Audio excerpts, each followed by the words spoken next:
So welcome everybody Yes. to a Water Stories webinar. We are here with one of, I think, the best projects in the world as far as the work of Tarun Bharat Sangh in Rajasthan, India. And we've got a number of colleagues of Rajendra's here with us. And right now, Rajendra is an area that is having some conflict and they're jamming the internet. So we're going to start ahead with the presentation and hopefully he'll be able to join us soon here.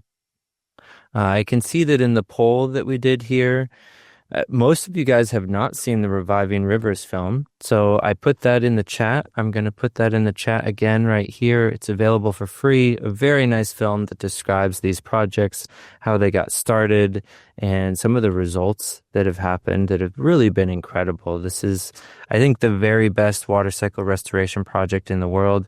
And so we're really excited to have these speakers with us today to share about what they've learned over the past several decades working on this kind of work in India. And so first up, we have Dr. Indira Khurana. Dr. Indira, would you like me to go ahead and start with the slides, or do you want to speak a little bit first and then start with the slides? Yeah, I think I'll just speak for a minute and then you can start with the slides. So thank you for having me here, Zach. And I was very excited I have been associated with Tarun Bharat Sangh since the 1990s, on and off. And in the last few years, I've been, since I was on the board and now I'm the chief advisor. And because as people who've seen the film and as you know, Zach, the work is so fascinating that each time you go, there's something more to learn. So yeah, it's been a great experience for me since the 1990s. So I just wanted to share some of because covering a span of 50 years is something that's really difficult to do. So many things are happened, and I also thought that he would be there, so I didn't do. Basically, I've just put together a few slides, a few pictures, and through that, I just want to tell some water stories. So we can start. So today, though there have been challenging situations today, yeah, but I think this webinar today is all about celebrations, and it's about celebrating the 50 years of Tarun Bharat Sangh, an organization which is focused on decentralized water conservation, so that people have access to water, there's dignified livelihoods, and there's enough water both for nature and the environment and the people. So it was very difficult for me to say, okay, what is the title that I can give? How do I encapsulate the work of Tarun Bharat Sangh in a few slides? So I just wrote that, okay, what are we celebrating here? One is 50 years of the hard work of Tarun Bharat Sangh, but we're also celebrating the nature rejuvenation through groundwater and surface water recharge. We are celebrating how this made possible the decent livelihoods and the decentralized socioeconomic growth. How this water conservation made climate resilience possible, and how this led to dignity, well-being, peace, and security. And in the words of the community themselves, how they say that now they're at peace and they are happy. So when we talk of happiness index, it was the people from these remote villages, marginalized communities, who actually use these words that we now live lives of dignity, we're at peace and security, and we're in a happy place. So just how the ripples, how far this water availability, these ripples can extend and intergenerationally. This is something that the work of Tarun Bharat Sangh shows. More so because some of the work which we visited about a year ago was work that they had done in the 1980s, early 1990s. So around 40 years ago, more than 40 years ago. So when we talk about sustainability, we saw the structure still there, we saw the water still there. We saw communities going around their agriculture and slowly climbing the socio-economic ladder.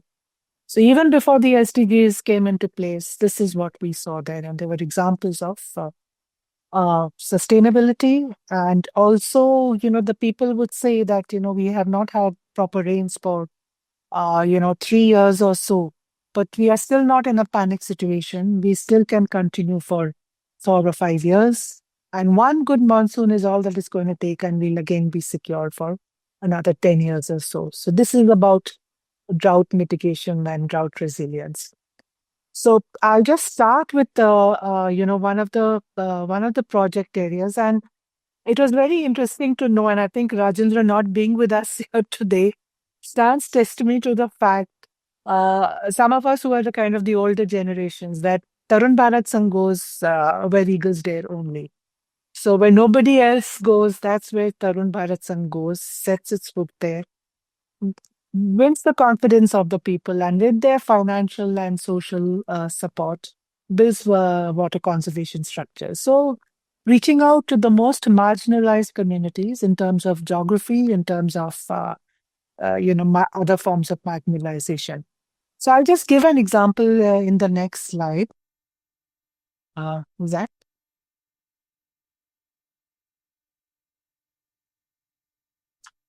So, this is the Chambal region of Rajasthan, India, and these are the ravines.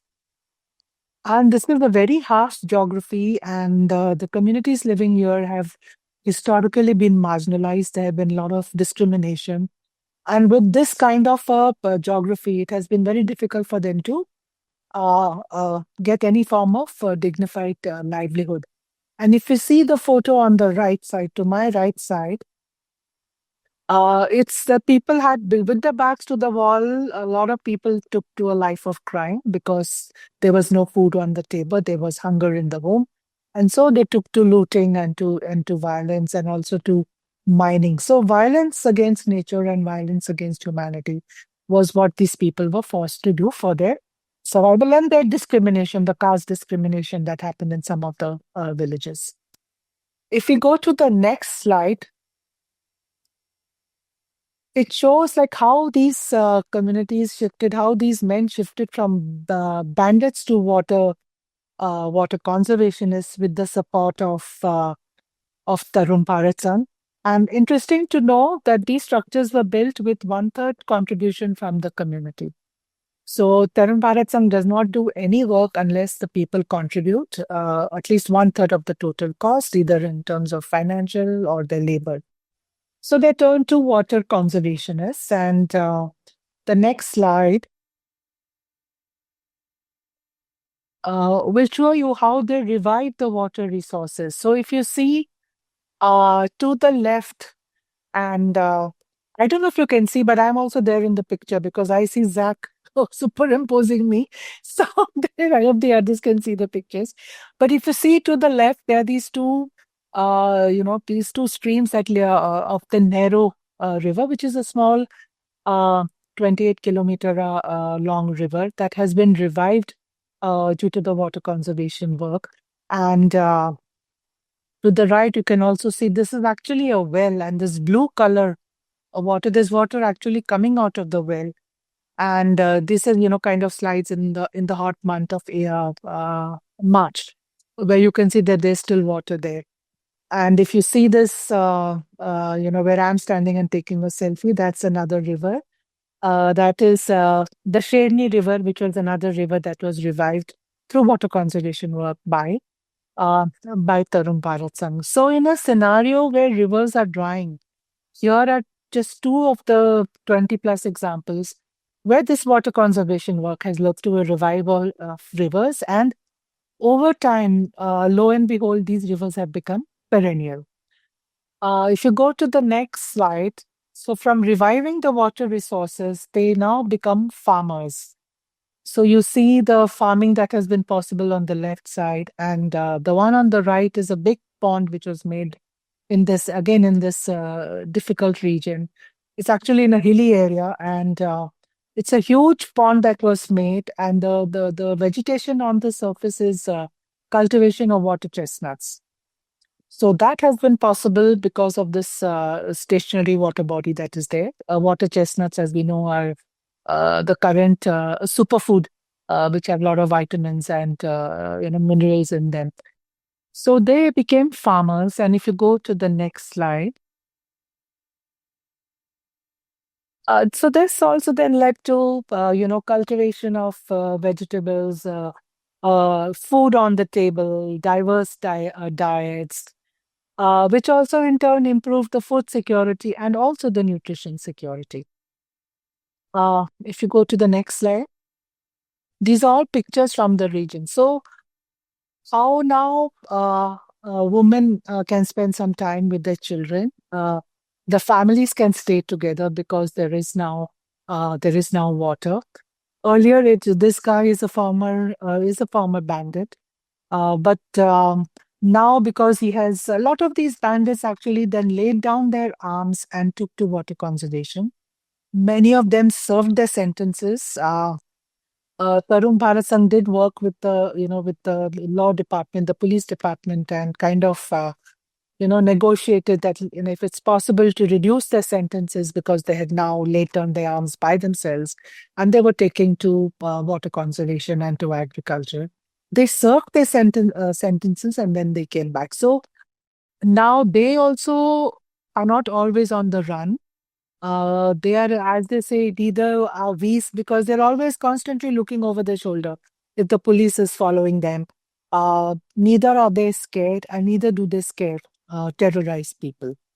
And the family is able to live together. There's food on the table. Generations live together. So it's a huge transformation that has happened because of this water conservation work. If you go to the next slide. So I had been, like I mentioned, in the last 3-4 years, I have traveled several times to this Chambal region, and each time I go, there is something more that I learn from them as the work matures and as the work spreads. So there's so much to learn from them, and you hear this from the community themselves, how there is peace in water, and there is peace because of water. As the agricultural activities picked up, money started to come in. There was increase in employment generation. So people no longer had to go in search of labor work to urban areas. They could now do agricultural activities in their own field because water was available, fodder was available. It was possible to keep livestock. And managing livestock is usually what the women of the house do. And so when they sell the milk and the milk products, there is some disposable income in their hands that they have. And with that, so they now have some cash in hand which they can use for what they want to do. Maybe buy trinkets for the children or buy some good clothes.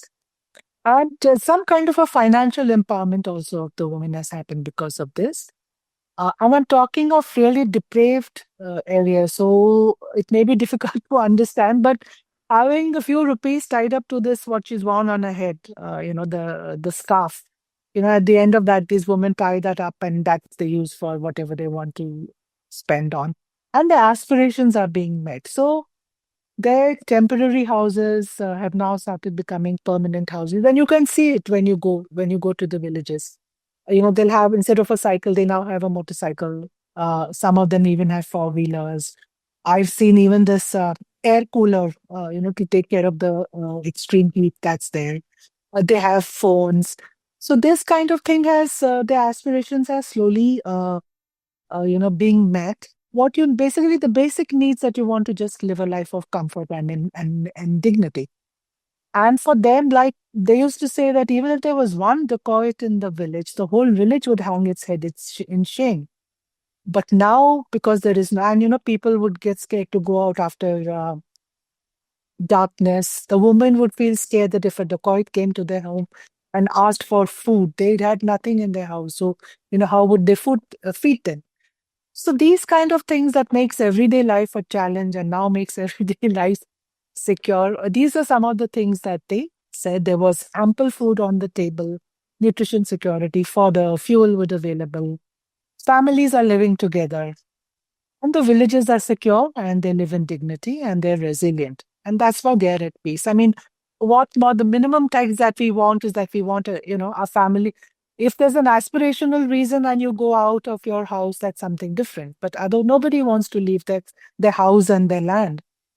So, when the family is sitting together, being together, working together, there's no stress. The traders are phoning them and saying, we'll come to your village and pick up your crop. What else do you need? There's clean air, which is more than what I can say for Delhi. So these are some of the intangible things that we could see from such a difficult area that was, that the people and the woman told us. If you go to the next slide. So we did this time, like I was telling Zach before the meeting started, that I've written 5 books on this work, and I've self-published on this work in the Chambal region. And in the last book, my husband, who is a civil engineer and who also comes with me and sees the work of Rajendra and Tarun Bharat Sangh and gives from his perspective, he gives some ideas. So he was very keen that we do some kind of an economic analysis. So we did a back of the envelope kind of calculation from 3 villages. And this is what we found from that. The total households, it was like 168. This table gives you the cost of the input, which was 90 million. The profit after taking care was 140 million. And so the people, that was the kind of money they generated through regenerative, work, not through any kind of an extraction. And because the aspirations were being met, because motorcycles came, because mobiles came, because people had some money, so provision stores came up, mobile repair shops came up, motorcycle repair shop came up. So this thing the economy is just growing. So when you talk of circular economy, this is decentralized circular economy, which is more equitable, which is happening in the villages and which is not really, really affected by, the wars that are happening elsewhere, or, something that is happening elsewhere. They have their water, they have their agriculture, they have their food. And that's this is the how they're contributing to the GDP growth. Talab is a pond. Okay, can we go to the next slide? So we also said that, okay, let us look at this Maslow's hierarchy of needs. So this is something that I think came up in the 60s, that what is the, people, it's a psychological kind of pyramid that was made by Maslow, and it has been taught to many of the bureaucrats.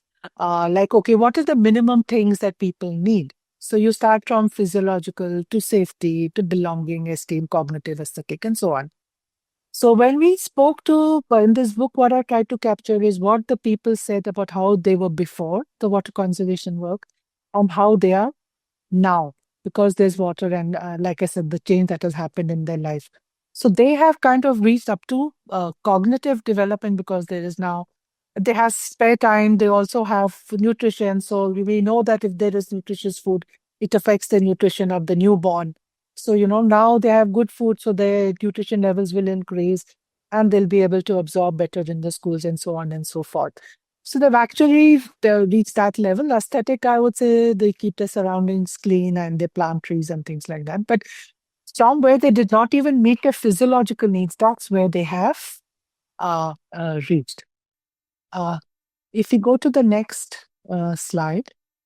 So this time then we also looked at, okay, what is remote sensing and what is satellite imagery telling us about this work? So we had the community validation, and my earlier books also covered about the community validation, which is very important. You can't underestimate what the community says. And when you go and see yourself also, you see for yourself what's happening there. But this time we said, okay, what can we do with modern technology? So we tried to look at satellite imagery. And if you see the one on the slide on the left, the one with the two brownish pictures. So one was before the water conservation work happened, which was in January 2016. And the other one is the one in January 2024, last year, when the water conservation work was done. So you can see that there is an increase in the green vegetation from between 2016 and 2024. You can also see the arrow which points to the water body. So that's the arrow. You can see the size of the water body in 2016 and in 2024. And mind you, this is also along with the water being used for agricultural activities.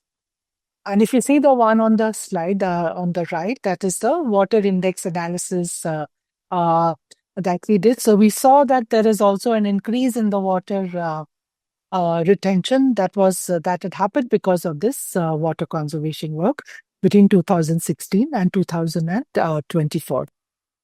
If we go to the next slide, yeah, so there, but then we also looked at the greenery that was possible. So the red one, what was the change in the greenery or the vegetation? So the red one shows that's a false color image, and the one on the right is a true color image. And you can see that between 2016 and 2024, there was an increase in the red color means an increase in the vegetation. We could not really analyze whether this is due to increase in agricultural activities, which has taken place, or due to increase in forestation and grassland, which has also taken place, because we use the free satellite imagery, and we could not do that kind of analysis. The figure on the right shows the increase in the vegetation index. And if you see the number of pixels, so the number of pixels gives you the increase in the percentage increase in the vegetation. So that increased by a whopping 206 degrees. Sorry, percentage. This was of one of the talabs that was made in the Chambal area. And the other figure shows about the increase in the intensity. I can't see now because Zach is opening that, but at some percentage there, which I think the reader can see. So the intensity has also increased. That means there's an increase in the improvement of the vegetation, which shows that it is possible for these are models also for drought mitigation, and also indicates the health of the crop has improved because water is available, which means that the kernels of the wheat or anything will be much better than it was before. If you go to the next slide. So we also did that. We went to these various talabs and where the ponds and where the people were, involved with the water conservation, the leaders, and we kind of felicitated them for their hard work. So that was a citation that was presented by Tarun Bharat Sangh. And if you see the figure or the big photograph on the left, that we went in September, so after some of the rains. It was huge. I mean, there were like waves rippling in this talab. It was, you can't imagine like the amount of water that was possible just by conserving the rain. If we go to the next slide. So these are what we call as messengers of peace because they show what is possible, how they laid down their arms, and how they could bring about peace in their environment. So we call the messengers of peace. Some of the learnings that emerged from this work, I think, is the figure on the right is the photo on the right is the Shevni River again. Is that slowing the flow of rain and directing it into aquifers makes resilience possible. It also shows how powerful small interventions are. And we also did an economic analysis about like how much does it cost to make these structures. And again, that's where my husband, the civil engineer, came to help us. We looked at the size of the structure. We looked at the cost that was it cost to make the structure. We look at, okay, how much of the rain that fell, what was the rainfall, what percentage would actually be will be captured in this fund, and it costs between right now current rates between 6 to 8 rupees per kiloliter of water. So around 1,000 liters of water. So it's so cheap. It's so inexpensive. And so just by capturing the rain in small decentralized structures, which use the locally available material. Another lesson we learned was how small rivers can provide cushioning against climate change. How groundwater and surface water share symbiotic relationships. Because if the river is flowing, when the river is flowing, it feeds water into the groundwater aquifers. If the groundwater aquifers are replete and the levels are high, then it feeds into base flows of the river. So this is a kind of a symbiotic relationship between the two. which was very amply, very effectively demonstrated in this work in Chambal and the earlier work. We also learned how important it was important to involve the communities and their local wisdom because they have lived there for generations. They know where the flow of the water, they know where the water will seep in, they know the vegetation. So they know which is the best place to make the structure and what kind of structures. And we also realized how it's very important when you talk about climate action. We must focus on water for mitigation, adaptation, and resilience. So while climate change is caused due to emissions, the results are due to, the disasters are manifested through water, be it storms or floods or drought or too much rain in short period of time and so on and so forth. If we go to the next slide. Yeah, so this is what just chronicles of hope. This is what gave us hope that, how when you have absence of water and you have presence of hunger and it kind of limits your livelihood choices. But when water becomes available, there is this whole basket of opportunities that kind of opens up. Our agriculture and animal husbandry becomes possible. Forests are regenerated. Wildlife has water to drink. And in some of the older work of Tarun Bharat Sangh, which was in the forest wildlife sanctuaries, there was actually poaching declined because now there was water available in different areas. Earlier, the forest department would provide water through tankers in designated areas so the tigers and wildlife could drink water there. And so the poachers knew those areas and they would come and poach. But now there was water available at so many random places. So actually, poaching was on the decline. And the labor came back, the migratory labor came back to their villages. And now also labor from other villages also came and they helped in cutting the crop, in preparing the fields and all. And what really gives us hope is that if this is possible here, then it can be possible anywhere. When the landscape is so harsh, when the community is marginalized, the community has taken to violence as a way of life. So if it happens here, it can happen anywhere. If we go to the next slide. So this, I think, and this I tell Rajendra Singh I think I'm wiser than him sometimes. And I tell him, you don't realize the intergenerational impact of the work and how you have changed the life of women. And when we talk to the women and when we, go and listen to them, we find that how their lives dramatically have changed. We have continued to have examples in India in drought areas of Maharashtra where the women are going in they go and work in harsh conditions as labor in sugarcane fields. They undergo hysterectomies because, so they remove their uterus because they don't want to menstruate and they don't want to be they don't want to get pregnant and they don't want to be subject to any kind of sexual violence and the repercussions of that. So also you have places where people have two wives because they need one wife to their other. The stories are really heartrending. So how the change has happened in the life of women is something that we can see here. And this woman, this old lady, this old biddy on the left, she's actually said that, true independence we got when I got drinking water available in a tank in my house. That's when I got true independence. That's what she said. So this is the one on the right is in a another harsh area in Haryana. Tarun Bharat Sangh has provided huge water tanks about, I think, I'm forgetting the capacity of these tanks. So they, with the contribution of the household, 10,000 by the household and 30,000 by Tarun Bharat Sangh, which means by a, a, a, a donor, which has kind of supported this, and the support of Tarun Bharat Sangh, they build these big water tanks where I think it's around 17,000 liter capacities, where safe water comes from with the tanker, and they fill this tank. And then the families pay for this tank, but the water is available for them right here. And this has saved them from so much of harsh work, from so much of indignity, so much of cursing because they will go to other places to get water. They are now cleaner, have better hygiene. The children are cleaner, they can go to school. They have little kitchen gardens. They now do small economic activities. Also, they used to be when they were pregnant, they till the almost the last day, they would go and get water, and they would get more pots of water because once they deliver, who will go and get the water? Many of them lost their fetuses because they slipped because of this water.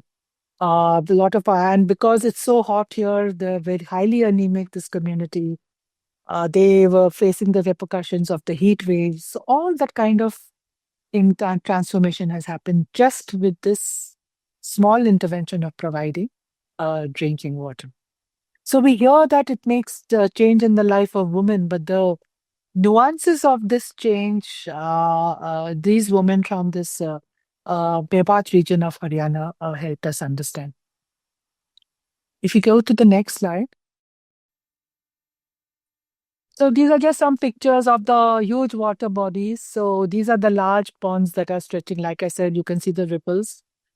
They are so large that they just continue, and some of them are like 7 kilometers behind the structure that is there. So they're like huge.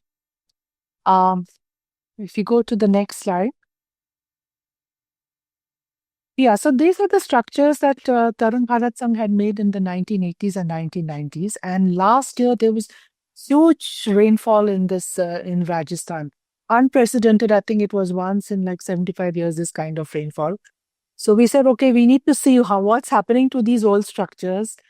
Uh, you know, are they still standing strong? Are they going to be able? Because when the work is done, usually you be there for some time and then you withdraw from that area and go for other other dry pasture where your work is needed. And lo and behold, these structures were still strong. They were soaking in the water, the rain that came.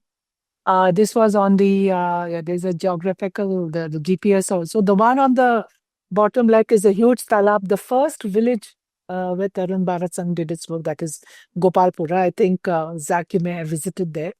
The one on the top is on the Arvari River. The one on the right is on the Saharsa River. So these structures, after all these decades, still standing strong, still there to soak in the rainwater, to absorb it like a sponge and recharge the groundwater. If we go to the next slide. Yeah, so this is an example of the symbiotic relationship between the surface water, that's the Nehru River on the left, and the high level of water in the well on the right. It was a dry well. So you see that in this water in one, then it kind of also feeds into the well. And also the groundwater recharge structures also recharge the well. The next slide. Yeah, these are just showing the different shades of green that was possible because of the water conservation structures. So there's so many different crops and the different colors of the grass and the different colors of the trees. So if you go to the next slide. Yeah, so this the picture on the top is me, Rajendra Singh, and my husband, or the one with the beige pants. So we saw this Shadney River in February 2023. And the photograph below that is the Shadney River on 25th of May 2025. So we are going through the peak summer where the temperatures beyond above 40 degrees, and still the river continues to flow. And this picture on the right is that same well which I had shown earlier. That's from 31st May 2025. It's an exposure visit. And that's the water that is flowing out from two channels. Three pumps are withdrawing water for cultivation. And still there is water in the well, because there are some water conservation structures that are built upstream of this well. So actually water coming out of stone. If we go to the next slide. So this is about the celebrations that Tarun Bharat Sangh did to celebrate its 50 years, did on the 30th of May. And so many, I think all the people who have associated with the journey of Tarun Bharat Sangh and who have also learned from there and gone back and done work in their own areas. These are just some of them who were felicitated. So these are the villagers, the one on the left. And the one on the right in the blue thingy is yours truly. I was awarded the Ratna Award, which means yeah, a lifetime achievement award for my documentation work. It was totally unexpected. So yeah, so this is just two of the slides from that 30th of May. And if you go to the next slide, I think that's the last. Yeah, so this is basically from one of the rivers we had gone in August. And this, my husband Rajendra and I had gone to see one of his old work.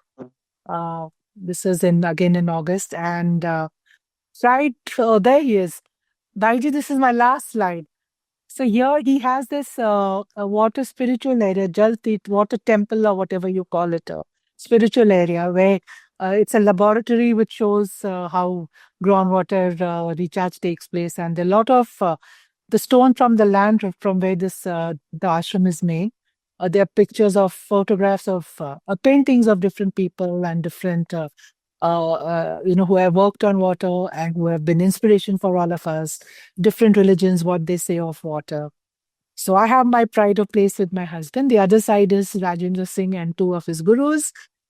And yeah, so thank you, Rajendra, and thank you, Tarun Bharat Sangh, for doing what you have done. And the journey continues. And thank you, Zach, and everybody for listening in. You've come in at the right time, Bhaiji. Thank you. Thank you. Thank you very much. Thank you. You really Thank go to you, Jack. Thank You're you, going to Jack. very Thank you, challenging Raj. areas, Baiji. You came from Colombia where something happened, and now you're here where something happened. Ji, over to you and to Zach. Thank you, the uh, Tudra and Jack, because uh, both of you nicely present the.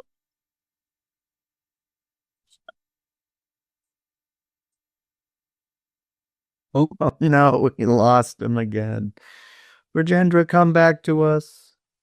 Yeah, maybe then when he comes back, he can do without video. Maybe that'll kind of help. Yeah, maybe he's dealing with extremely low reception there. But for one brief moment, we had him. We had him. He'll be back. Yeah. Let's try this too. Yeah, great presentation. That was such a good synthesis of all of the work. Oh, here we have him again. Sorry, Jack. Really wonderful Indra done presentation. And I listen the presentation of Indra. You listen my voice? Yes, we hear you. Yes, we can hear you. So, in last 50 years, what Tarun Bharat Sangh done, Indra presenting nicely. Jack, now I think the Indra tell the story of our 50 years. I fully engrossed to her. And now we discuss with you and others who joined this meeting what we can do now. Now, today I am in Bhubaneswar, in Orissa. So, after Colombia, my journey, the Colombia is a really new aspect of our future plan because there the president of Colombia says now so many departments, paramilitary, justice and trust commission, but the poor people is really suffering. And the powerful people, they are controlling the source and killing them. And he say, as a president of Colombia, I take a apology.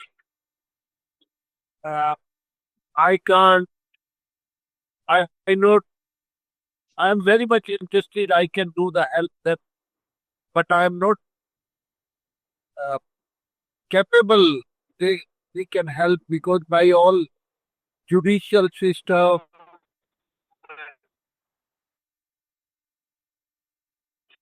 uh, they are not helping the poorest of the poor people of my country. So I understand the limitation of the one president, but who is really Gandhi? The 15 community of community, the patch, they are making self-reliant, they are making everything in the village, and they are also facing the paramilitary force, uh, the paramilitary force killing the people because they are living on land that the paramilitary affected the land or big companies. So now every day this type of the struggle going on. But I'm thinking we continue our old work, what Indra says, because it jumble the violent economy and very much violent.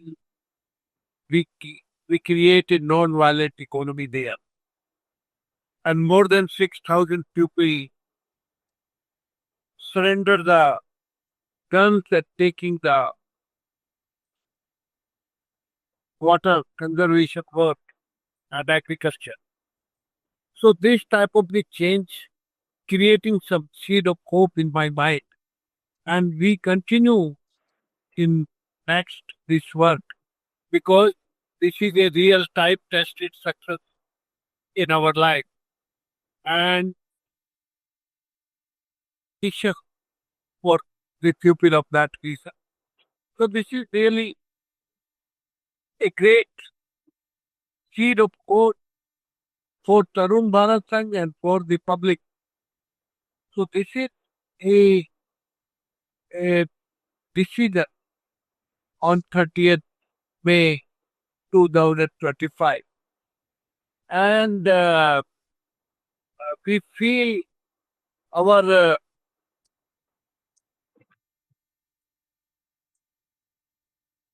we feel our future is with conservation and discipline use of natural resource of the pupil. If we continue on that line, so uh, we can give the solution for the poorest of the poor pupils and nature both. Because now the nature is also threatened and poor pupil, big number of the pupil is also threatened. So this is the need of love and respect of the equally to nature and human being. So Tarun Bharat Sangh is actively involved in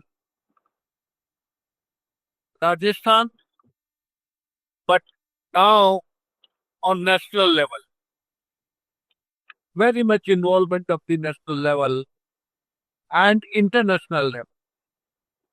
So, Jack, I can say we jointly now make a movement of the story of every river or some village. We can tell the story some village and some river. And the Indra can help because now the Indra knows the tips what is going on in Tarun Bharat Sangh. So he can help us for the telling the story of villages and telling of the story of river. So if now we make a campaign or movement to this movement for the motivational story. A lot of stories of the villages, every village telling the story. Telling the story. So the telling the story of the village is a river. We can jointly make a program. So that is new. And our very good friend, lot of good friends in every state of my country. But now I am at Odisha. So the Odisha, Sudarshan Das, Ashok Thakkar, lot of good people who really committed and dedicated only for river. And real, they are committed the life and dedicated the life for the rivers. And some good people who can do writing and white paper of the river. So I can say one thing, Uber. If Jack, you feel this motivational story, we can start with this digital. So that is a good proposition for us. And the second, my proposal is now in Hindi, lot of river books we done. So we can think in modern digital way, translate them and putting the globally, worldwide information of these rivers. So now only two proposals front of you, and we can discuss in next meeting what we can make a big plan. So, Jet, thank you, Indra. If any question you can ask.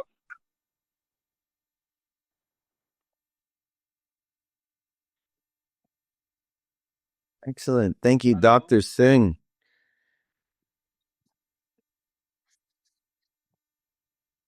Zach, you want to respond?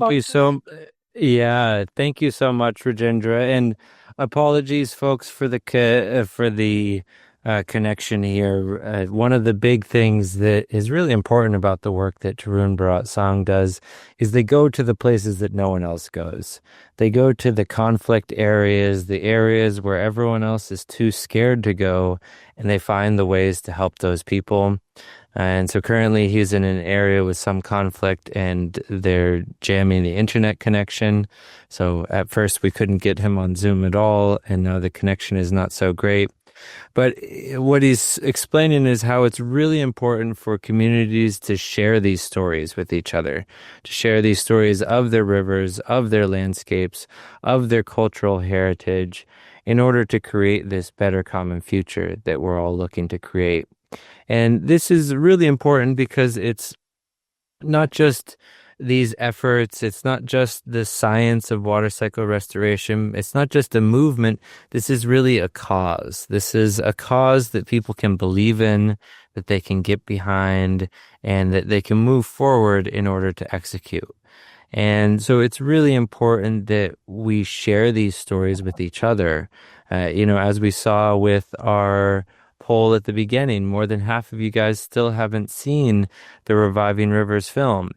And so this is a really good thing to start to just understand this story and what has happened there in India, what kind of results it's achieved, and how you might be able to create this in your own areas.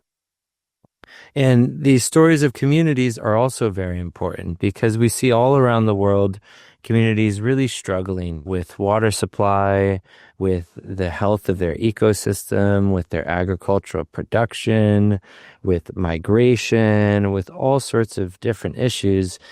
And yet all of these issues are not only preventable, but in fact reversible. And we can go into these very difficult to work places, like these areas in Chambal where Indira was sharing earlier and where Rajendra's been working.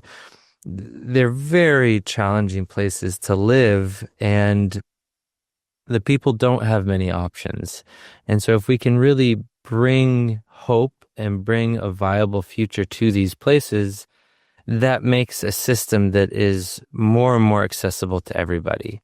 And if they can do this work in these really harsh conditions, it means that we can really do it everywhere, that we have no more excuses. And so this is a big part of why we created Water Stories, to help share these stories, to create a new mythology around humans. We hear stories in the news every day of all of the destructive ways that humans are damaging or hurting the planet, but we can also have just as positive an impact.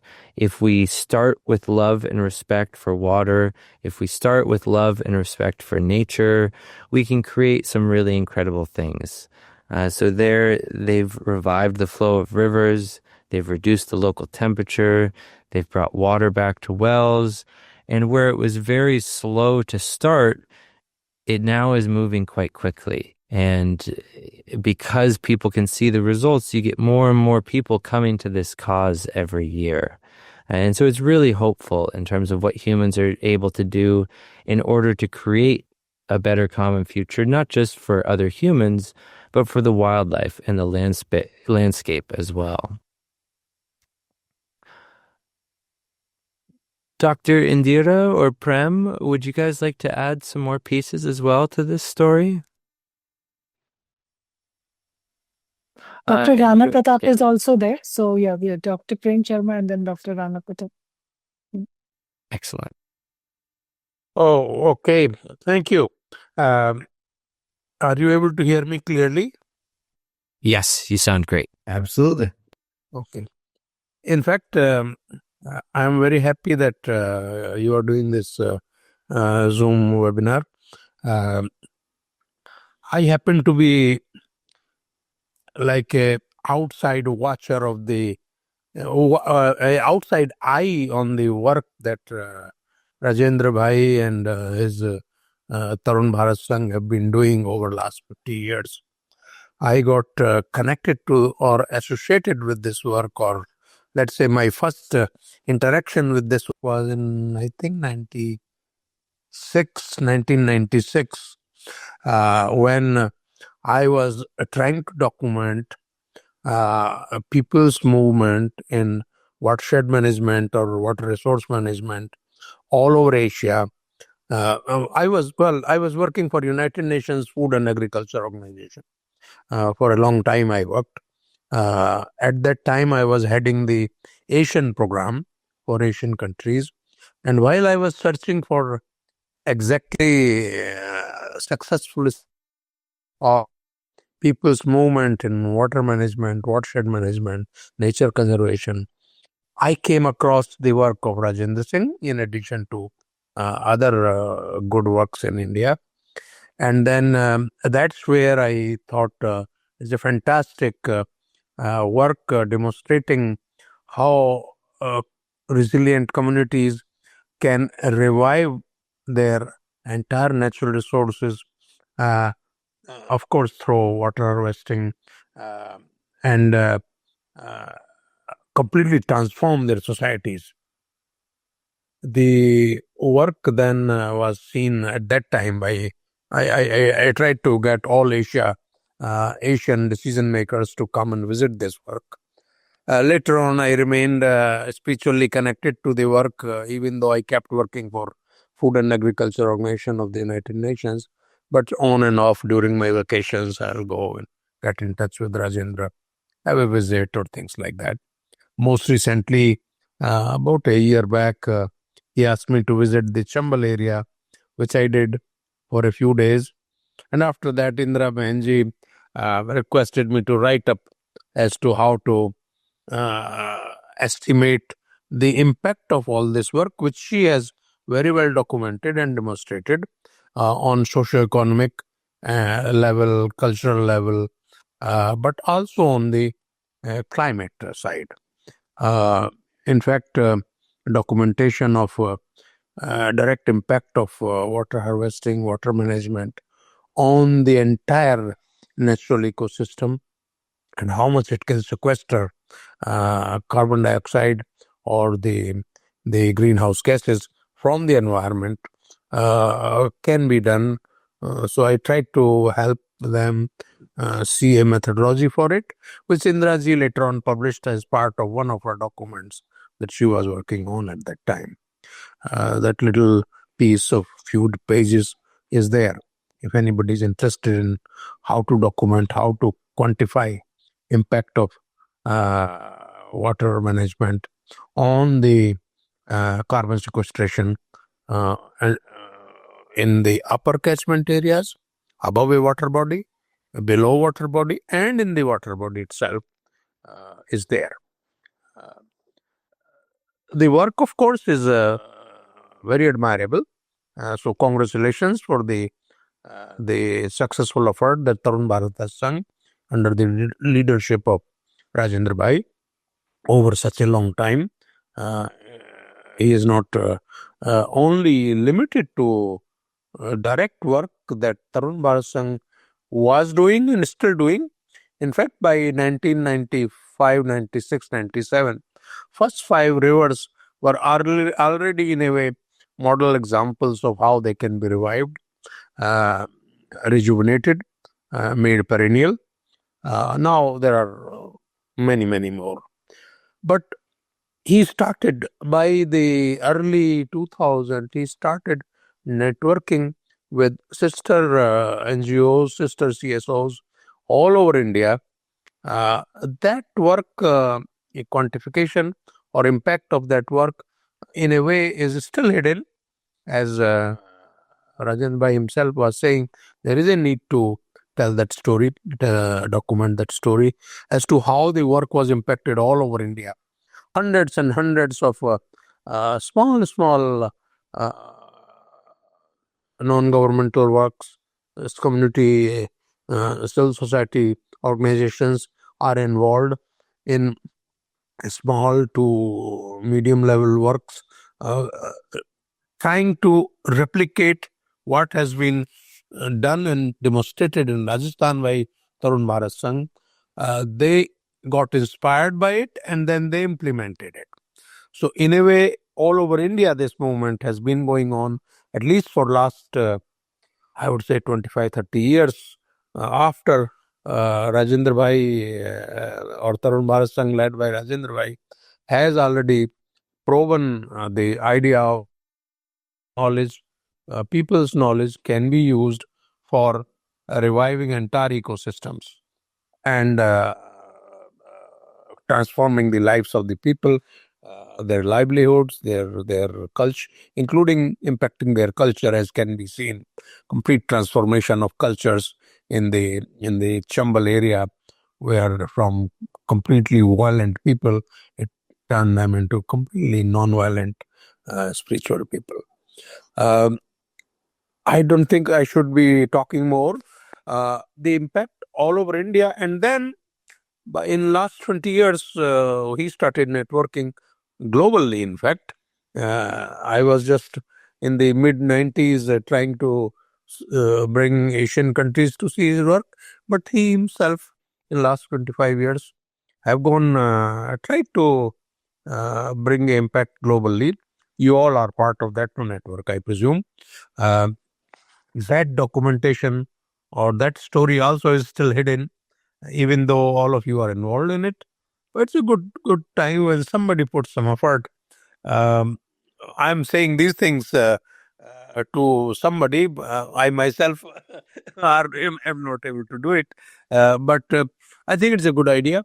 And this kind of work that Rajendra has led and inspired all over India and globally is something to be admired.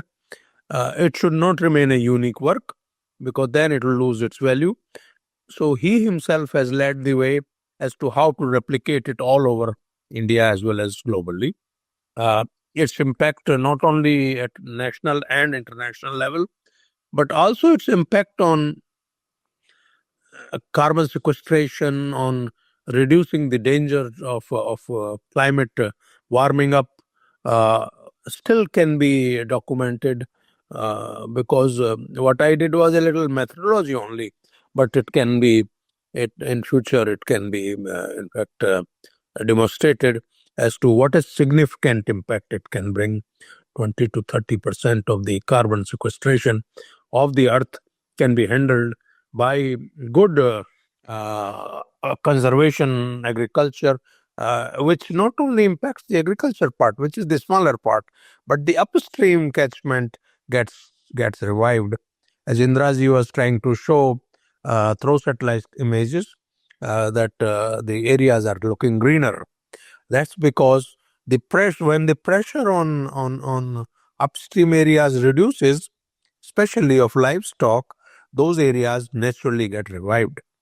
Their agro-silvopastoral systems regenerate, and by regeneration, they sequester much more carbon or greenhouse gases.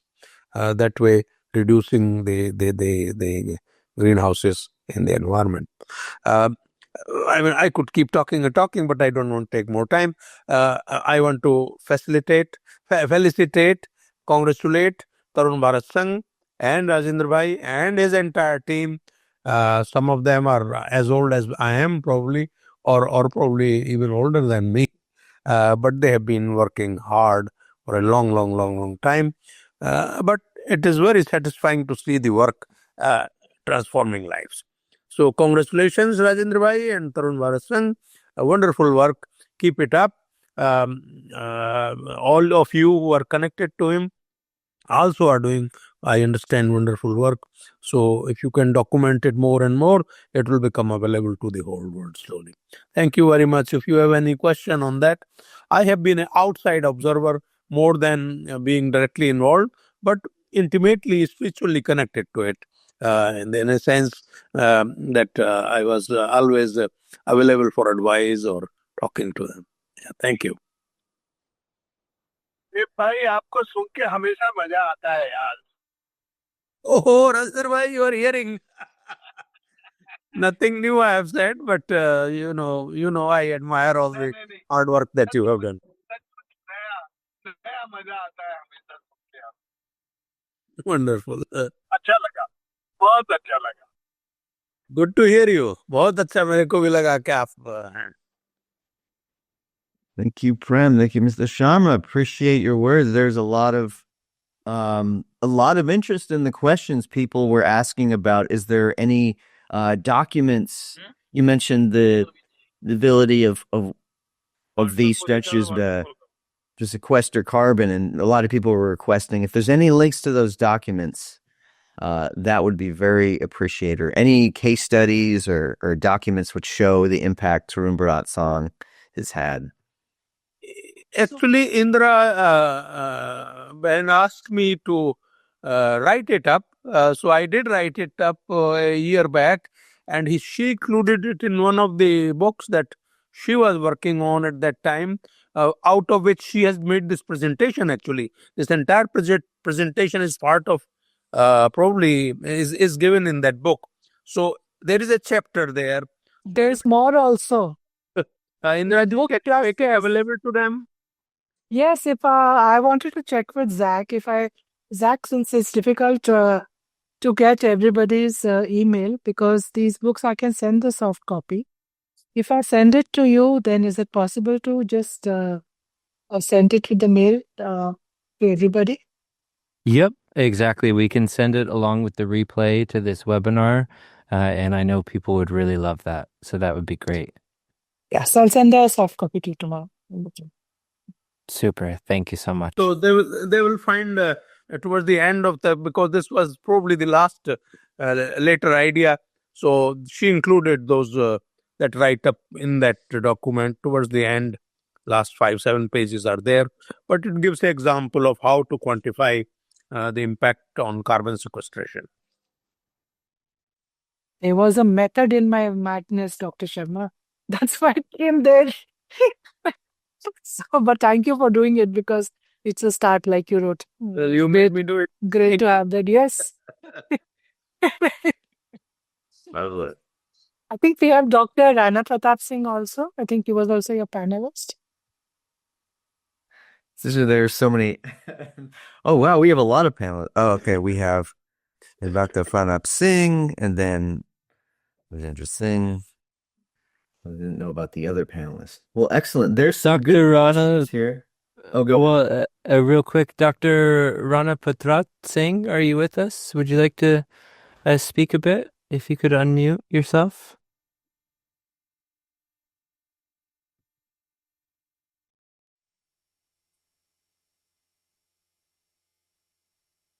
Dr. Rana Patrat, are you with us? Can you hear us? Might give him a moment. Hopefully he can unmute his microphone and his webcam. But if not, we could get to some good questions. And appreciate everybody coming from all around the world. I mean, I know we've dealt with a lot of little tech hiccups, but we just got to respect that Rajendra is in really tough areas doing this work right now. And he's been doing this work for 50 years. So it's amazing that he's able to overcome these challenges to be here with us today. And in some areas that can be actual hostile to his presence, where the government might not want him there. So it's incredible. He's joining us in despite of that. And that just, it just hits home that he's doing the work that's similar to, Gandhi. He is, a lot of people call Dr. Rajendra Singh the water Gandhi. And I absolutely respect that title. All right. Dr. Rana Patrat, I think Yeah, this I'm time. here. Yeah, can I speak? Yes, please. Sorry. Okay. Yeah, I visited the area, and I consider it, I am a professor of environmental science, and I consider it a very, very difficult but very, very achieving work, because connecting the people and getting them involved is really difficult in that area, which is very tough area, and people generally, they are very, very frustrated with their situations. Here, the converting violence, rather absorbing it and converting it into peace and productivity through the water is a new concept for me even. I never thought that water can be such. We understand the environmental implication of the water, ecosystem related services of the water, requirement of water for livelihood of all living beings, but we have not visualized.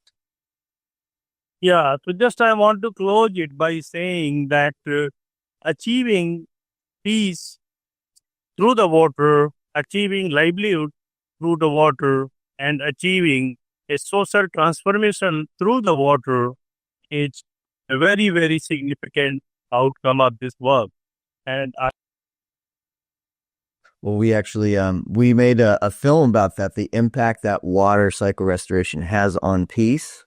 And so we dropped that below. It's called the Power of Water for Healing Earth, or short, just Water and Peace, where it's about how water cycle restoration and the work that Tarun Bharat Sangh, Dr. Rajendra Singh, how it actually restored peace in these regions that people were resorting to banditry and had fled to the city, and there was dire poverty. It actually restored the peace, the social cohesion in the area. Oh, Dr. Sharma, please. In fact, because he got cut off, I can add you a real example of this thing. I was taken by Rajendra Bhai to one of the villages in Chambal last year when he made me visit that place, when I quickly put together that methodology for him of estimating carbon sequestration. So I was sitting with him and with others in a village, sipping tea in a villager's place, and 4, 5, 6 boys were there. So I, as my habit is, I am frankly talk to anybody openly. since I have worked in almost every culture, everywhere, all over the world. So, as usual, I asked these boys, what will you do if I would have come 10 years back here before you started doing this? And they said, sir, we would have mugged you. That's all. We would have robbed you. So I laughed. Rajendra was there. So I laughed. How will you rob me so easily? So then they said, we know how to do that. I said, now you are serving me tea and you are our guest now because now we don't need to do all that. So I directly asked and they directly replied. Of course, it was as a humor. So they had the confidence that it was done in that spirit. They will not talk so frankly if they suspected anything. So yes, I have seen, you will see those completely transformation over a short period actually. No more than once they start the work, 3, 4, 5 years, complete transformation has taken place there. I just wanted to add this story. Thank you That's a very great much, Graham. story.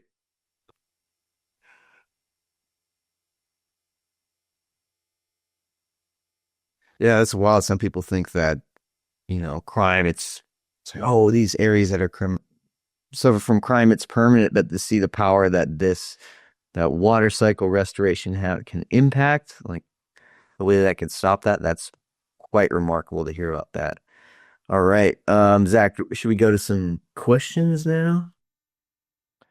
Yeah, unless if any of our panelists have anything else to add, we have lots of good questions in the chat and the Q&A. Jack, I suggest one thing. Mr. Sudarshan Das from Odisha, he also join you the panel so you can ask something. He can speak.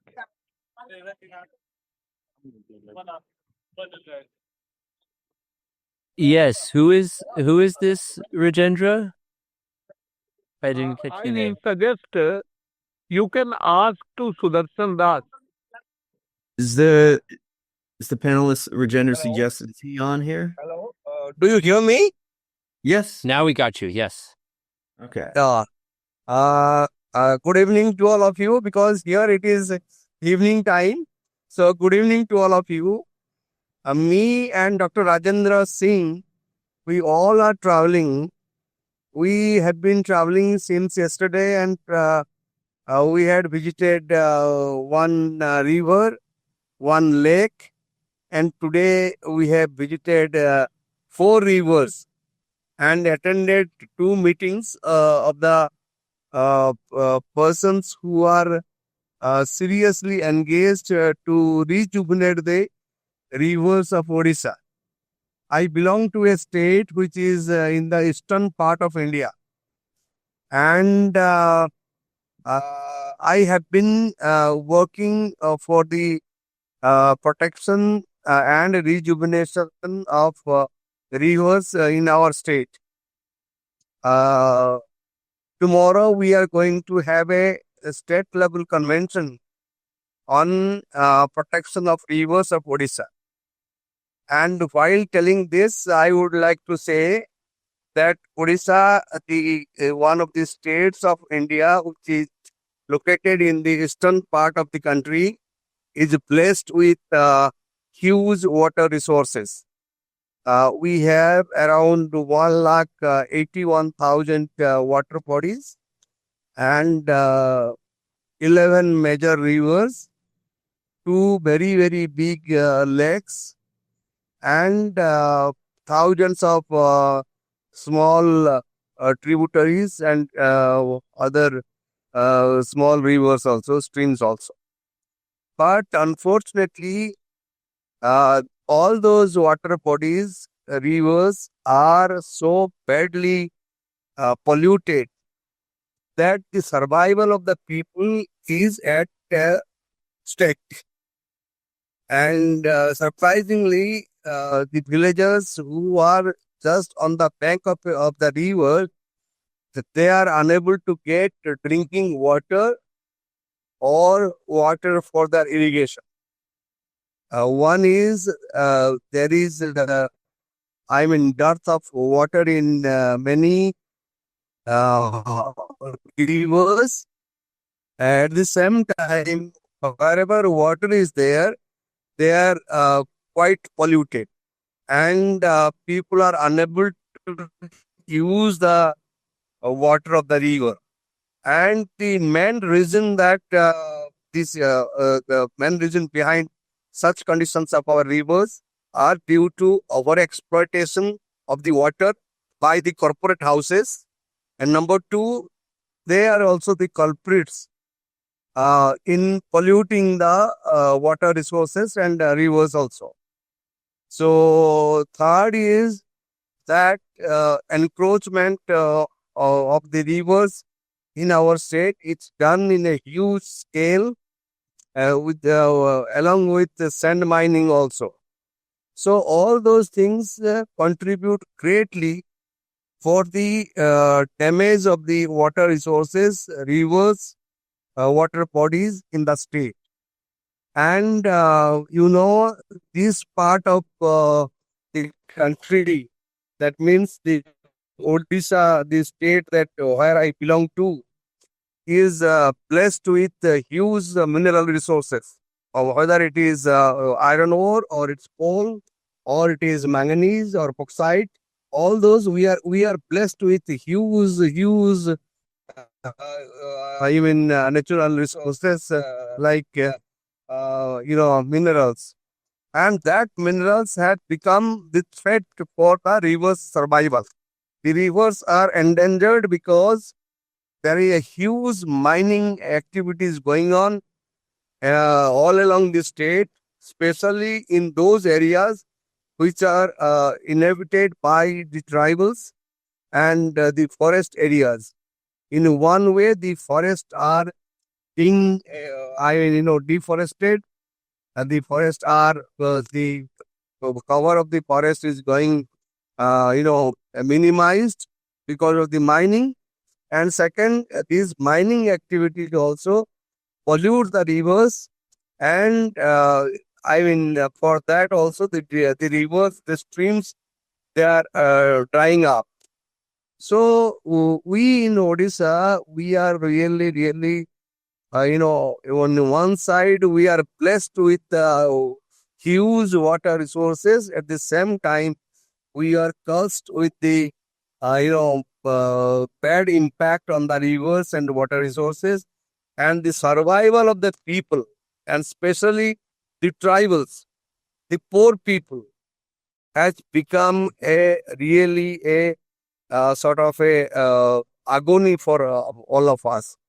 And Rajendra Singh ji has been coming frequently to Odisha, and almost all rivers he has already visited. He has undertaken river walk in all those rivers, and it has been a constant inspiration for all of us who are engaged in protecting and rejuvenating the rivers and water bodies. So I am very glad that I joined this virtual meeting, and I would love to be associated in this group whenever there is a chance that I'll be given. Thank you everybody for listening to me in this group, and I hope you all will bring global perspective in rejuvenating the rivers. That would help us also in Odisha to work more systematically and with a more focused way that we are thinking. So I expect this global experiences, these global learnings that will help us in Odisha to work in protecting our rivers. Thank you very much, everybody who are here in this group. Thank you. Jack, just I introduce. Okay. he is working and fighting against the pollution and extraction and encroachment on the river in Odisha. And I continue coming.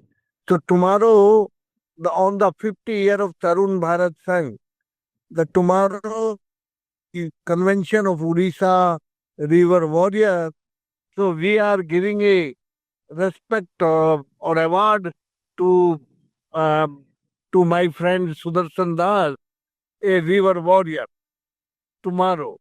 So he is really doing very good work in Odisha. And Rana Pratap ji, he is a great academician, what he speaks.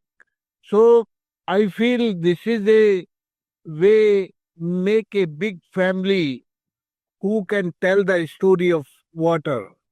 So good, Jack. Very good. Thank you. Excellent. Thank Thank you, Rajendra, for that context. And we have some really good questions that have come in. That Rajendra, Indira, Prem, Rana, any of you that would like to answer, please feel free to. The first question. I did type in some answers though. I did type in while listening to people. I typed some of the answers. But there's one point I need to make. May I, please, with your permission? Yes, please.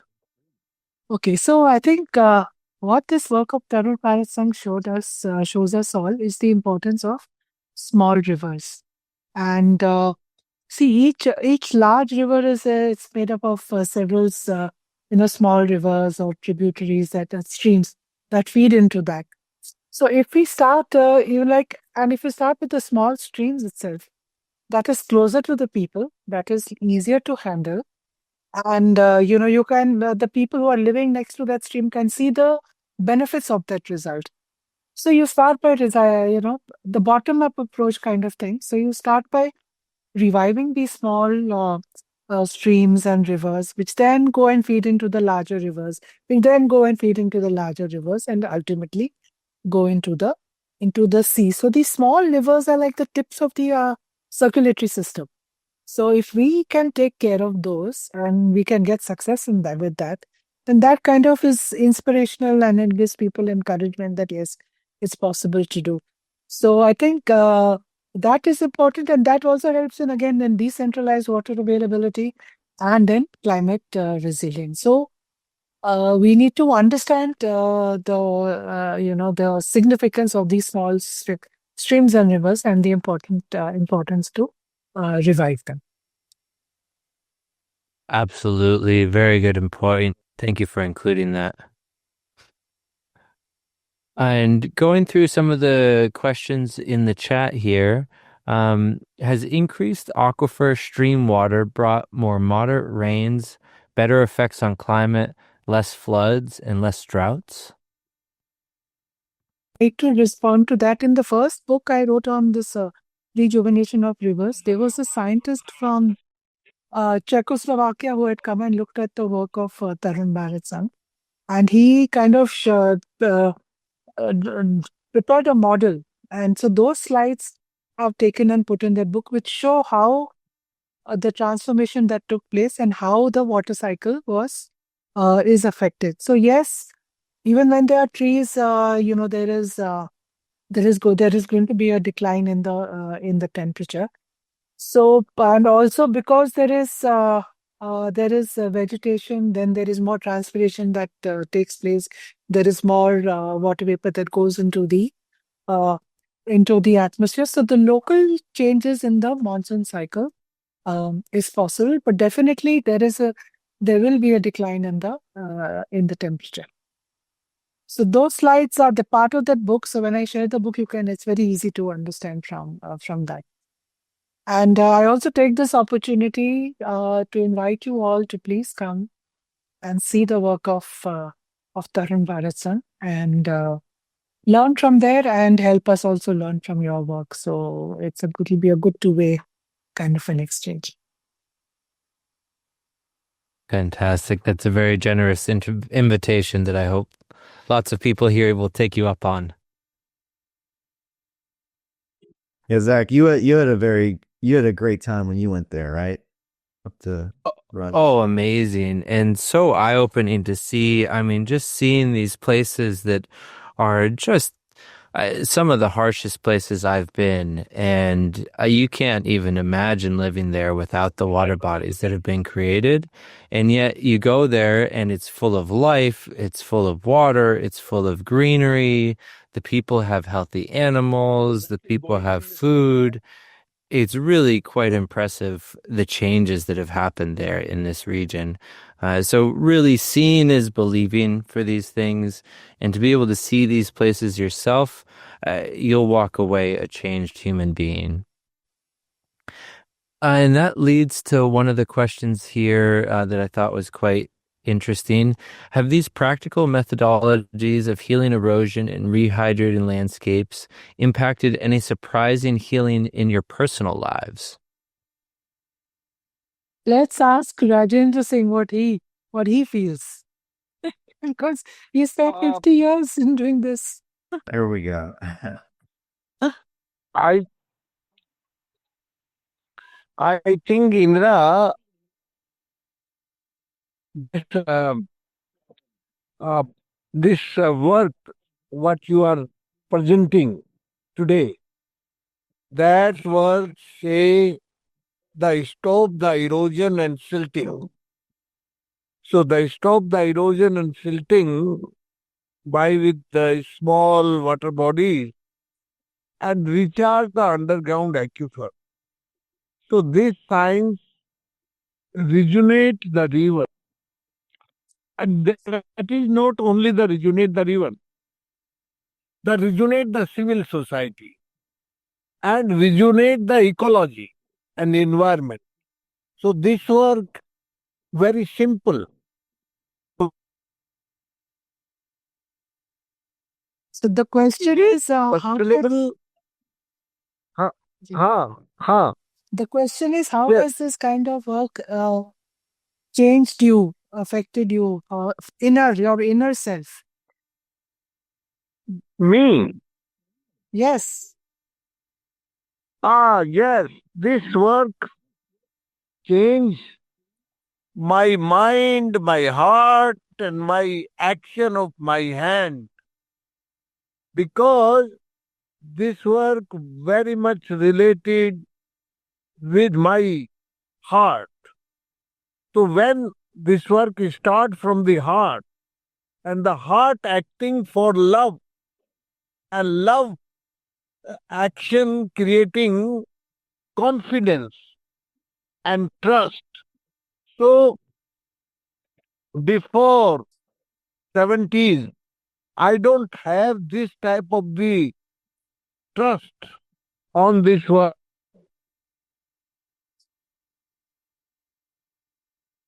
So my love, respect, and confidence and trust developed by this work. So this is the real change in my life. So now that is my faith in this natural work.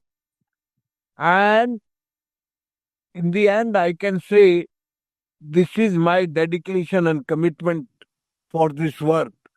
Due to this work, this big change coming in my mind and my heart. So the finally this small getting enjoyment and happiness in my life. So today I can say I am the happiest person due to this work. So this is a big change in my life. इधर मेरी बात सुनाई दी कि नहीं? Yes, we heard you. Loud and clear, Raji. And I would say from my own personal experience too, you get so much positive energy from this kind of work. When you can help people connect with their lands, there's so much appreciation and gratitude and love that's shared that it really fills your soul with all of this positive energy. And I've seen in our students, I've been quite surprised that a number of our students have come and talked about how this work has cured their depression, because they were very depressed about the state of the world. anxious about the uncertainty of the future. But with this kind of work, they're able to put all of their time and energy into work that they believe in, that delivers results, that benefits themselves, their communities, their families. And it really creates an incredible transformation on a personal level as well as for the landscape. It's kind of healing work also, self-healing work. I know that after whenever I've not gone for a few months and I need to go back and see and go see. So, yeah. And I feel that all of us, whatever our skills and our capacities, I think we all play some kind of a role in taking this kind of work forward. So whether it's somebody who's making films or working on the ground or talking about it, researching about it, I think we all play a role in this. And when you feel somewhere your little contribution is there in making somebody's life happy, then that's a good feeling. Beautiful. Exactly. Beautiful. Can I add a few words? Please. Since this question was about changes in Rajendra Bhai, can I add a few words? At least over last 30 odd years that I have been in association with him, I have seen him the same energy, the same way, the same inspiration that he has. He is in a way true Gandhian. See, Gandhi had two types of followers. One were those who became political and went into power. Whether they became corrupt or not is their business. But the second group was those whom he called as constructive workers. And Rajendra Bhai is an excellent example of that constructive Gandhian worker who has dedicated his life to this fantastic work. I, by training, am into water management. But he, by conviction and by his observations and by learning from people, became into this. So, and he is even today full of same energy that I saw 30-35 years back in him. So, in fact, he is more energized today than probably at that time he was, because then he was limited to Rajasthan, Alwar. Now he is all over India and global. So I can say that Rajendra has, if at all, has changed to become more global than he was at that time, but he is the same energy. And that's fantastic, Prem. Thank you for sharing that. And I've seen the same thing. It's amazing to see someone, even in their more advanced age that's just full of energy, full of positivity. We'll put these tours together where there's just so much work to be done. And we'll ask Rajendra, is this okay? Is this too much? And he says, I am never tired. And he just carries forward doing this really incredible work. And I think it's because all of the positivity builds all this positive energy within yourself as well. One question from people in the community: who were the owners of the land where the earthworks were done? Was it communal land or private land? I wonder if one of you could talk a bit about this. Yeah, Prem, please go ahead. Since he's not there to answer, Indraji could have answered it. Both type of land. If people request on their private property, it can be done. If communal lands are there, which often is the case, panchayat lands and all, it can be done on those also. So sometime individually people ask, but then it becomes like a contribution to individual property. But the water underground as well as above ground flows all over.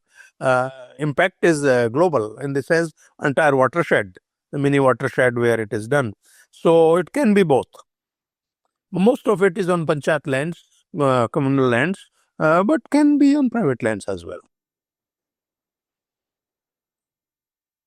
Excellent. I like this question from Josh. Josh Cohen is asking about how do you start a conversation in the community about water cycle restoration? How do you, bring stakeholders together to actually make these projects happen? Especially when you may not know these people, or I know for him, it's like he says he's desperate because there's a lot of people from outside the community who he needs to bring on board to make water cycle restoration happen. So how do you get this conversation started in the community to actually build these structures? So, when we talk of community, we must realize that it's not a homogeneous group, and there are always different people with different interests. So it does become a challenge. But like if I give the example of the Chambal, many times some of the people who worked there in the villages, they were also abducted by the bandits. So a couple of them have been abducted more than once. The idea of so what Tarun Bharat Sangh does is they do a walk through villages every year. They have to walk through certain villages. They go spend the night in the village. They interact with the people there. You have to slowly build up the confidence of the people, and through your conversations and the conversation with them, make them realize that most times the root cause of the problem is that there is a lack of water, and rather than waiting for doing something, that someone will come and help them, they can take up the responsibility themselves, and they can do the work. In many cases, because the people are so deprived and kind of forgotten, they don't have confidence in their own capacities. And I know in one village where I went, they also said that in the beginning they were very skeptical about Tarun Bharat Sangh because they had been, other NGO came and spent a lot of time, took information, and was never heard of again. So those kind of past issues were there, but I think a lot of time spent staying there, staying in their conditions, having meetings, or walking around in the village, discussing with them, especially with the elders. And very often the woman will not speak in front of the men. So then you have to have ways of speaking to the woman separately. So it's a long process. It's not something. I know that in another village, one of their team, Chaman Singh, said that it took him like more than 2 years to convince the community and to get the work started. So it's a time-taking thing which you have to gain their trust. I mean, if somebody tells me you got to do this, especially if I'm a kid and my parents tell me, I'm not going to do it. So that's human logic. So it takes time to build up that trust and then take it on from them. And then you say very clearly and transparently why you are there, what you're able to do, what you're not able to do, what is the expectation from the community. Everything should be transparent as far as possible. Representation from all the different groups in the community should be there. And if you manage, I think, to convince one or two of the influential people, then it becomes kind of easy to do that. But it's a time-taking process. And exposure visits also help. I think if you show the work where the villagers have done water conservation and the transformation that has happened, if you take them there, allow kind of interaction between both the communities, which people do. Tarun Bharat Sangh organizes big fairs for the farmers where they bring in villagers where the work is not done and to help them interact with villagers where the work is done. And they also see for themselves, and then that's when you say, okay, these things are possible, and even I can do that. And community to community interaction is also something that really helps with building this trust. Excellent. And also, real quick, I just shared in the chat box Indira's book, Rejuvenation of Rivers. It looks fantastic, and it's great. It looks like a very nice read. You got some fantastic. I love the pictures and the case studies you put together. Yeah, looking forward to sharing this with everybody. So, Indira, you are muted. If you just scroll the first few pages, you will see the climate thing that I was just mentioning, done by Mikhail Krafchik. So this part explains how the changes in the cycle. Yeah, thank you. You got it. Thank you. Awesome. Well, let's see. Where's another good question? Oh, and this is a good opportunity if folks want to raise their hand and ask a question live. It'd be good to maybe get at least one live question in. I know we have one person here. Olano, I am going to pronounce your name terribly, so I am sorry, but Olana Pekun wanted to ask a question, so I'm going to unmute him real quick. Hey there. Good evening. Good evening. Good evening. My name is Hassan Olanikwekun, speaking from Nigeria. Sorry. All right, thank you. Please, I want to know how the water conservation will lead to a reduction in the carbon footprint. That is for Dr. Indira. That is my question. Hello? Excellent. Good question. Yeah. Yeah, I think the question should be more directed to Dr. Prem Sharma because he did an analysis from a water body. What is the kind of carbon sequestration that can happen there? If Dr. Sharma is there, he can answer. Otherwise, I'll take over. Are you there? Yes, I am there, but you go ahead. You explain. No. It's your work. You do. Your work. Tarun Bharat You do Sangh it. and you have published it, so you go ahead. It's good to hear You from did others. the No. you did the paper. Please proceed. Please There go is- ahead. If needed, I'll add. Oh. Yeah, so in the paper he has written about how this he has put Riley has put a paper up here. You're fast, which is written by Dr. Sharma on how this carbon sequestration can take place. It also happens because of the greenery that was there that can also absorb the carbon. Dr. Sharma, please go ahead. You go ahead and explain. Well, I have tried to make it as simple as possible because person like me with my background tend to make everything complex. But being in Rajendra Singh's company, it was easy to be simplistic. And so what I did was, he was asking his village technicians who work in Chambal area, uh, once when we visited, to draw a picture on a river of where the water bodies have been constructed. And the boy did it immediately with a pencil. And then basically that's where I told, now you can very easy. And then we went to see one of the water bodies with these boys along with Rajendra Bhai, above the water body and below. So I said, you see the change? Because this was mainly traditionally a grazing area, grazing by goats. And all the area which is kind of unprotected is overgrazed. There's not even 6 inches of, there were not even 6 to 8 inch of bushes. But nearby, the area which have been fenced was having like 3-meter high bushes. So I said, you see the difference? That protection of area is immediately transforming the silvopastoral system or the native regeneration of native vegetation. And this has happened because now in the command area where farmers are growing crops, they also grow fodder. So there is much more stall feeding of the animals. So the load of density of grazing on the upper watershed or above the water body has gone down. So there is more regeneration of natural vegetation, and that sequesters carbon. The best way of sequestering carbon is if you allow natural vegetation to come up as a agro-silvopastoral system. Even better than the pure forest area, in fact, agriculture itself is the least efficient of it.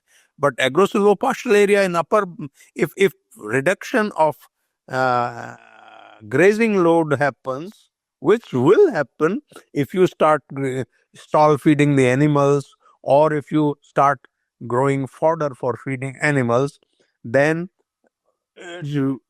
tremendous amount of sequestration takes place. Then in the command area where crops are grown, of course, it has transformed into now agricultural crops. And there is a table in this publication which is taken out from a World Bank studies in 2012, which tried to give globalized value of different type of land use, how much is the abatement rate. Abatement rate means net carbon sequestration per unit per hectare by change in land use. So if a abundant pasture land gets regenerated, what is the impact? If it is a forest area, what is the impact? If it's a crop area, what is the impact? If it is a purely grass area, what is the impact?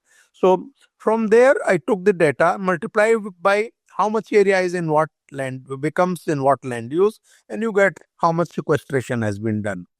Then, in addition, a major part of sequestration is when areas are denuded and not well protected in the upper catchment area, lot of erosion takes place. So first thing, erosion will get reduced by regeneration. That way, soil that moves, soil organic matter moves with it. When rain happens or the storm comes, the soil that gets displaced as erosion, along with it brings the organic matter. And the organic matter has almost 5% of carbon in it. So, 5% of the soil material, maximum 5 to 6% of soil material is soil organic matter, and half of soil organic matter is carbon. You understand? Suppose a ton of soil is detached by erosion, then let's say a good amount of, if it has good amount of soil organic matter, 5% of that ton, that means 0.05 ton is amount of soil organic matter that has been displaced into the talab, into the pond, into the tank, into the water body, and it gets deposited in the water belly. Now, half of that is carbon. So the amount that gets deposited, what we call the silt into the water body, have got now 0.025 ton or 250 kilo of carbon in it. So the water body directly, by stopping erosion into its bed, have sequestered 250 kilo from 1 ton. So if you add in upper catchment and water body itself, that means in submerged area, you will see siltation happening every year. You will have to measure how much more centimeters every year of the silt has deposited. Then you can calculate. And then in the command area where crops are being grown, if it is agriculture, most of it is agriculture. So you multiply the sequestration rate or the abatement rate for crops by the area in which you are able to grow crops. Then there are areas where you are able to grow partially, half rain-fed, half irrigated crops, or only the crop has improved. That various combinations are given there. And by totaling these three, you get how much a small water body has sequestered carbon. That's it. But like in India, data is not there for Indian conditions per se. But what World Bank did was they took the global data and projected it to different agroclimate areas. And I took it from there. And there's a reference in this publication to that World Bank study in 2012 that they published themselves. And you can take it for your areas of your country. What are the rates of different land uses? But ideal thing will be that each country, for each type of soil, each type of topography, each type of climate, they themselves develop it. But I have not seen it in India, at least this data. So I use the World Bank global data, which is, let's say, approximately true. Even if it is 70% true, it's a good estimate. Even if it is 80% true, it's an estimate. But what I know that nobody can dispute is the amount of what silt deposited into a water body and the amount of sequestration it has done. And after, depending on the type of design of the talab, if it is done for 50 years time, then when it gets filled, it's all trapped, the carbon is trapped into it, or at least half of the 5% of the silt is trapped into it. That is the carbon trapped into it. Generally, you will see people who are not related to this field talking of old talab being clean to be done. I don't think that's a great idea. When a water body is filled, better make a new water body. It was very expensive to clean, and just you take out one cubic meter of soil to make 1 cubic meter of capacity for water storage. That's a very inefficient way of doing it. In addition, you are displacing, or probably it's not a displacement. Somewhere or other that carbon will be again fixed into either sides of the talab or in some place. But that's how the study is, and you just have a click on these links that are given, and you will find it exactly in that simple way. How much sequestration from different land use in the catchment, above the water body, below the water body, and in the water body itself, and total it up, and that's it. You get how much carbon is sequestered approximately. I hope that I was able to explain it properly. You did a great job. So many good questions here. I reckon. Now we need to go. It's 10:30 the time. Oh, Yeah. Indira, Now I've had dinner, so is it? Yeah, I think it's a good time to wrap up. We're more than 2 hours in, and so if you guys have any closing thoughts you'd like to share, please feel free, and then we will wrap up the webinar. And yeah, really appreciate you guys spending the time with us here. Indira, would you like to go first? Do you have any closing thoughts to share?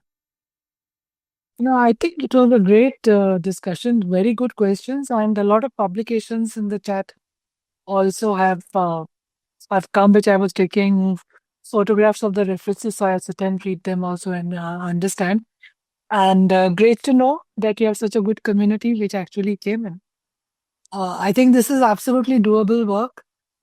Doesn't require too much of financial support. Yes, you have to convince the community and work with the community. That's the effort that we need to put in. And as some of your students told you, it is a kind of cathartic also, healing process also for the person. And yeah, let's make more people have access to water and dignity and peace and security. And in fact, a lot of conflicts are also around water. And there's also this weaponization of water that's also happening. So this kind of work is healing, it's restorative, and it's regenerating, invigorating. Yeah.